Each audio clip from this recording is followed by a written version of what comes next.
حماد اظہر کے والد سابق گورنر پنجاب میاں اظہر لاہور سے گرفتار۔ پولیس ذرائع کے مطابق میاں اظہر پاکستان تحریک انصاف کے رہنما حماد اظہر کے والد ہیں۔ وہ این 129 کی انتخابی مہم میں مصروف تھے، جس کے دوران انہیں حراست میں لیا گیا۔ حماد اظہر نے ٹویٹ کرتے ہوئے بتایا کہ والد میاں اظہر کو انتخابی ریلی نکالنے پر گرفتار کیا گیا۔ دوسری طرف پولیس کا کہنا ہے کہ الیکشن کمیشن کے ضابطہ اخلاق کی خلاف ورزی پہ یہ کارروائی کی گئی۔ پاکستان تحریک انصاف نے آج لاہور میں ریلی نکالنے کا اعلان کیا ہے۔ اس حوالے سے پنجاب بھر میں دفعہ 144 کا نفاذ ہے۔ پولیس اور سادہ کپڑوں میں اہلکار رات گئے سے پی ٹی آئی کے امیدواروں کے گھر کے باہر موجود ہیں۔ بانی P T I Imran Khan نے لاہور کے تمام قومی اور صوبائی اسمبلی کے امیدواران کو آج پاور شو کرنے کی ہدایت کر رکھی ہے۔ جو شخص کہتا تھا پاکستان کو دبئی بنا دوں گا، اس نے ملک کو کنگال کر دیا۔ فضل الرحمان شکارپور اور کنکوٹ میں جلسے سے خطاب میں مولانا فضل الرحمان نے کہا کہ اگر یہ فتنہ دوبارہ ہم پر مسلط ہوا تو کل بھی اس کے مقابلے میں ہم ہوں گے۔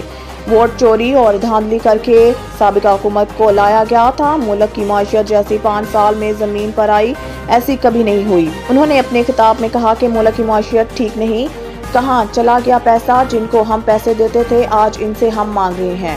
فرقہ واریت سے بالاتر ہو کر وطن کی بات کی ہے۔ ملک کو 2 چیزیں چاہیے، ایک انسانی حقوق اور دوسری خوشحالی۔ ملک میں کوئی حساب کتاب نہیں ہے۔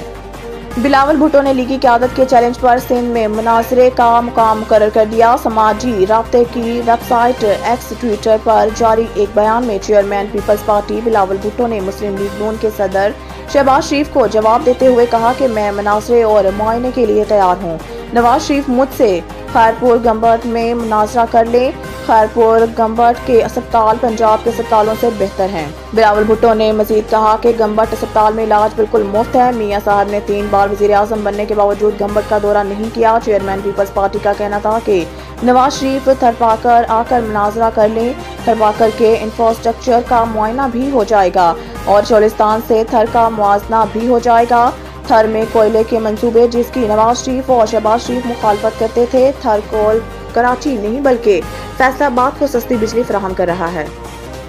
آئی ایم ایف کا پاکستان پر بینظیر انکم سپورٹ کے علاوہ بھی سماجی پروگرام چلانے پر زور۔ آئی ایم ایف کا کہنا ہے کہ پاکستان کو کمزور طبقے کے سماجی تحفظ کے زیادہ اقدامات کرنے چاہیے اور سماجی پروگرام چلانے کے لیے پاکستان کو مسلسل کوششیں کرنی چاہیے۔ کمزور طبقے کے لیے محفوظ بجلی اور گیس ٹیرف سلیب جاری رہنا چاہیے۔ آئی ایم ایف کے مطابق رواں مالی سال ستمبر میں صحت اور تعلیم کے اخراجات کا ہدف پورا کر لیا، تاہم نگران حکومت محدود صلاحیت کے باعث دسمبر کا ہدف پورا نہیں کر سکی۔ منتخب حکومت مالی سال کے آخر تک سماجی تحفظ کے اخراجات جاری رکھے۔ عالمی مالیاتی فنڈ کا کہنا ہے کہ بی آئی ایس پی بہترین میکانزم کے ساتھ فوری مدد فراہم کرنے والا پروگرام ہے، تاہم بینظیر انکم سپورٹ پروگرام کے انتظامی ڈھانچے کو مزید بہتر کیا جانا چاہیے۔ پروگرام میں تقسیم کے طریقہ کار اور شفافیت کو بہتر بنانے کی گنجائش موجود ہے۔ نوید ٹکا شاپ منشی محلہ چوک، نیا انداز، نیا ذائقہ اور معیار ایک ساتھ۔ نوید ٹکا شاپ اپنا پیغام دیتے ہیں، ریٹ وہ جو ہر کسی کی پہنچ میں۔ نوید ٹکا شاپ کی نئی آئٹم میں فش ٹکا، چکن پکوڑا، سجی چکن ٹکی، آلو چکن ٹکی، شامی کباب، بہترین اور صاف ستھرا ماحول، ذائقے دار بہترین کھانوں کا مرکز، ایک بار ضرور آزمائیں۔ نوید ٹکا شاپ منشی محلہ چوک، مندی بہاؤدین۔